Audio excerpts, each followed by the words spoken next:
का 7वां नंबर का सवाल समझाएंगे। ए बराबर दे रखा है 20 और डी बराबर दे रखा है -3/4 दे रखा है।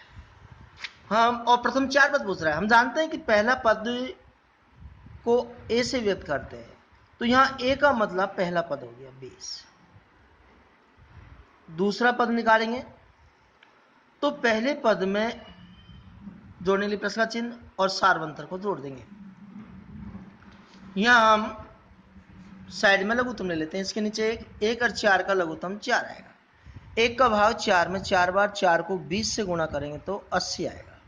प्लस गुणा माइनस करेंगे तो माइनस आएगा। 4 में 4 का भाग एक बार 1 गुणा 3 किया तो 3 आएगा। 80 में से 3 घटाएंगे तो प्लस के 77/4 आएगा। तीसरा पद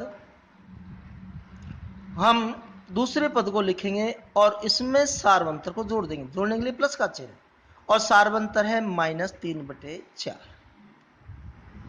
हम लघुत्तम लेंगे, 4 लघुत्तम आएगा। 4 का भाग 4 में देंगे, एक बार 1 गुणा 77 किया 77। प्लस इंटू माइनस करेंगे माइनस आएगा। 4 का भाग 4 में एक बार 1 गुणा 3 किया तो 3। यहां 77 में से 3 घटा देंगे, 74/4 2 से काट देंगे 37/2 आएगा। चौथा पद अब तीसरे पद को लिखेंगे और उसमें सार्वंतर को जोड़ देंगे। जोड़ने के लिए प्लस का चिन्ह लगा दिया और -3/4। 4 लघुत्तम आया। 2 का भाग 4 में 2 बार 37 दूनी 74। प्लस इंटू माइनस करेंगे तो माइनस आएगा। 4 में 4 का भाग एक बार 1 गुणा 3 किया 3, 71/4। पहला पद यहाँ 20 है और दूसरा पद 77/4 है। तीसरा पद 37/2 है। चौथा पद 71/4 है। ये हमारा आंसर आ गया। तीसरे का पहला सवाल, संख्याओं की निम्नलिखित सूचियों के लिए समांतर श्रेणी की जांच कीजिए। यदि इनमें कोई समांतर श्रेणी है तो इसका सार्व अंतर भी ज्ञात कीजिए और इसके अगले 4 पद भी लिखिए। देखिएगा, पहले तो हम ये देखेंगे ये समांतर श्रेणी है या नहीं, इसलिए हम इन सब में अंतर निकालें। कैसे देखिएगा, हम दूसरे पद में से पहले पद को घटा देंगे। इसके नीचे 1 रखकर लघुत्तम लिया हमने 2। 2 का भाग 2 में एक बार 1 गुणा 5 किया तो 5, माइनस 1 का भाग 2 में 2 बार 2 दूनी 4, 1/2 आया। अब तीसरे पद में से दूसरे पद को घटा देंगे। 1 रखा, लघुत्तम 2 आया। 1 का भाग 2 में 2 बार 2 को 3 से गुणा किया 6 आया। 2 का भाग 2 में एक बार 1 गुणा 5 किया तो 5 आया। अब 6 प्लस के हैं, 5 माइनस के तो प्लस के ज्यादा है 1/2। हाँ जी, अब चौथे पद में से हम तीसरे पद को घटाएंगे।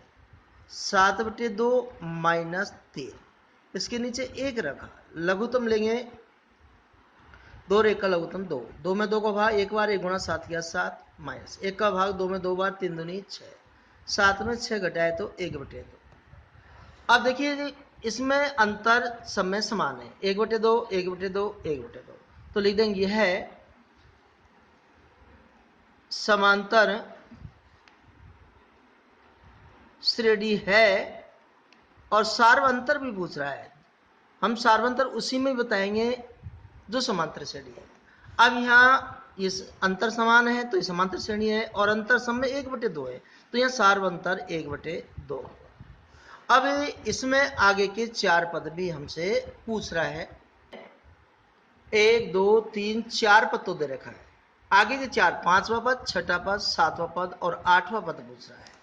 अब 5वां पद कैसे निकालेंगे, देखो चौथा पद में सार्वंतर को जोड़ देंगे। चौथा पद 7/2 है, इसमें सार्वंतर 1/2 को जोड़ देंगे तो 5वां पद निकालेंगे। चौथा पद में सार्वंतर को जोड़ देंगे।